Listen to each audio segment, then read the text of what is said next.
Taxpayers can feed invoice data in the returns offline utility either by typing the details directly into the tool or by entering them into the GST provided Excel or CSV templates and then importing those templates in the tool. This video will show you the steps of using this Excel template followed by importing line items in the offline utility and then uploading it to the GST portal. Assuming that you have already downloaded the returns offline utility from the GST portal and have extracted the templates as shown in another video, please go ahead and open the Excel template. This template contains 13 worksheets. One for help instructions that you can see right here. The next 11 sheets for entering line items and one additional sheet at the end for master data elements that are used by other sheets. Though this video will show you the steps of using this template, we encourage you to carefully read the information given as help instructions in the first worksheet and also go through the user manual that came along with the tool. The 11 worksheets for entering return details with line items cover all the sections. These are B2B, B2C large, B2C small, credit and debit notes, credit and debit notes for unregistered persons, export, advance tax, advance adjustments, nil rated, exempt and non-GST supplies, HSN summary, and list of documents issued. The format and functionalities of these worksheets are similar to those in the GST portal. Before using this template, please ensure that the worksheets do not contain any line items. If you see any invoice-related data or line items in any of these 11 sheets, you need to delete them. Otherwise, this data will get included with your actual line items when you upload. Also, make sure not to delete or rename any worksheet in this template, otherwise the template may not work properly. The 11 worksheets combined together should not have more than 19,000 line items at a time. In case you need to enter more than 19,000 lines in a given month, you can do multiple uploads until all the items get covered. For demonstration purposes, let's explore the worksheet of B2B category. My sheet already has some data in it, so you could see a real-life scenario of how the sheet should look like after entering the lines. Every sheet has a header section which contains the summary of entered data. This summary is auto-calculated by the template based on some formulae, and these fields are non-editable. The section below the summary is where you enter the item details. In case of B2B supplies, enter the recipient's GSTIN or UIN, the invoice number, date of invoice, and the value of invoice. Please note that you must enter the full value of invoices here, even if there are multiple rates of tax applicable in any invoice. The rate of tax in each invoice is to be selected from the rate drop-down, and the taxable value of corresponding items is to be specified in this column here. Likewise, select the place of supply, whether or not the reverse charge is applicable, and the invoice type from the respective drop-downs.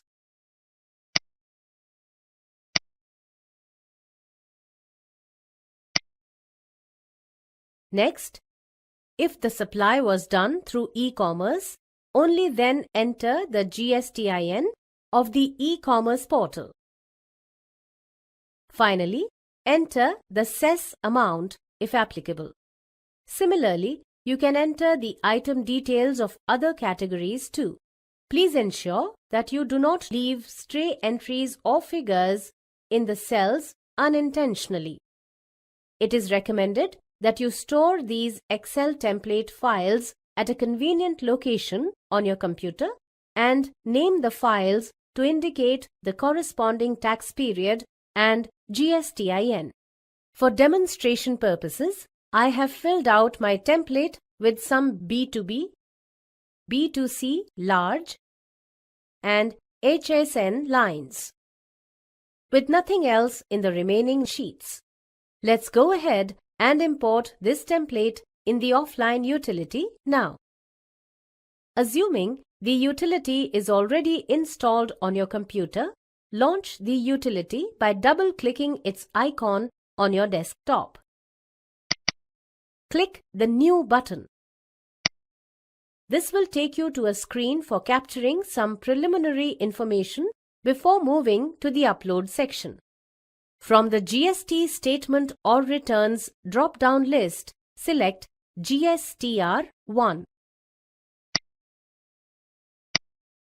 Next, enter your GSTIN. Select the financial year and the tax period for which you want to upload invoices. In the next column, enter your previous financial year's aggregate turnover and then the aggregate turnover for the quarter ended June 2017. If you are a new taxpayer and these fields are not applicable to you, then please enter 0. Make sure that the amount you enter here matches with the figures declared in the GST portal if entered already. Once done, click Proceed. On the next screen, click the Import Files button. Click the Import Excel button. Select the saved Excel file that you wish to import and click Yes on the warning screen. The system will briefly display a success message before returning to the import screen. Clicking the View Summary button here will take you to the summary screen showing the totals of invoices that were imported. Click the section name to view the captured line item details. You can edit or delete these line items by selecting them from the listing. Editing is allowed only for correcting the typing error and not for the original details of the invoice, such as invoice number, date, etc. Repeat the same steps to enter more invoices. The key factors that will be validated during data import are 1. If supplying through an e-commerce portal, the state code of supplier GSTIN and e-commerce portal GSTIN should be the same. 2.